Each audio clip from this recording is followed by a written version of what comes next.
भारतीय जनता पार्टीचा विजय असो, भाजप सेना युतीचा विजय असो, भाजप सेना आरपीआय युतीचा विजय असो।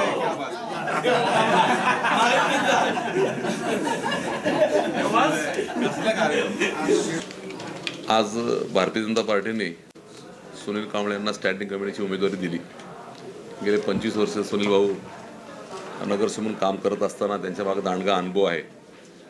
स्टँडिंग कमिटी 2 वर्षापूर्वी त्यांनी उपभोगल्यानंतर स्टँडिंग कमिटीतले या शहरातल्या विकासाच्या कामावर सातत्याने चर्चा करत असताना त्यांनी आता सांगितलं की ह्या वर्षीचे बजेट मांडले, त्या बजेटमध्ये बसेस असेल, त्यानंतर पाण्याचा प्रश्न आहे किंवा पुणे शहरातला वाहतुकीचा प्रश्न आहे, हे मार्गी लावण्यासाठी ते प्रयत्न करणार आहेत। भारतीय जनता पार्टीने माननीय मुख्यमंत्री महोदय, पालकमंत्री यांनी सगळे विश्वास दाखवून आज सुनील भाऊंना उमेदवारी जी आज दिली आहे, सर्व नगरसेवकांवर आनंदाचं वातावरण आहे, सर्व कार्यकर्त्यांमध्ये आनंदाचं वातावरण आहे की जो पार्टीमध्ये गेले अनेक वर्ष काम करतो आणि पार्टी नक्की त्याला न्याय देते, हे मोठं उत्तर सुनील भाऊंकडनं आहे। मला वाटतं स्टँडिंग कमिटीमध्ये नक्कीच पुढच्या काळामध्ये सर्वांना घेऊन ते काम करतील आणि या पुणे शहराचं विकासाचं राजकारण असेल ते करतील। आणि मला वाटतं एक खूप चांगला मेसेज कार्यकर्त्यामध्ये गेला आहे की सुनील भाऊ खरे कार्यकर्ते असो, शांत स्वभावाचे असो, पण ज्यावेळी आक्रमकपणे काम करणार आणि पूर्ण वेळ देऊन पार्टीसाठी त्यांनी मला योगदान दिले, तर मी पुन्हा एकदा सुनील भाऊचं मनापासून अभिनंदन करतो।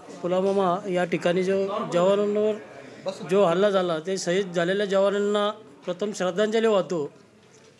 मला आज भारतीय जनता पार्टीच्या वतीनं पुणे महानगरपालिकेच्या स्थायी समितीचं अध्यक्षपद दिलं, त्याबद्दल महाराष्ट्राचे मुख्यमंत्री माननीय देवेंद्रजी फडणवीस, पुणे शहराचे पालकमंत्री गिरीजी बापट, सामाजिक न्यायमंत्री दिलीप भाऊ कांबळे, पुणे शहराचे अध्यक्ष माननीय योगेश गोगावले, खासदार अनिलराव शिरोळे यांचं मनापासून आभार मानतो।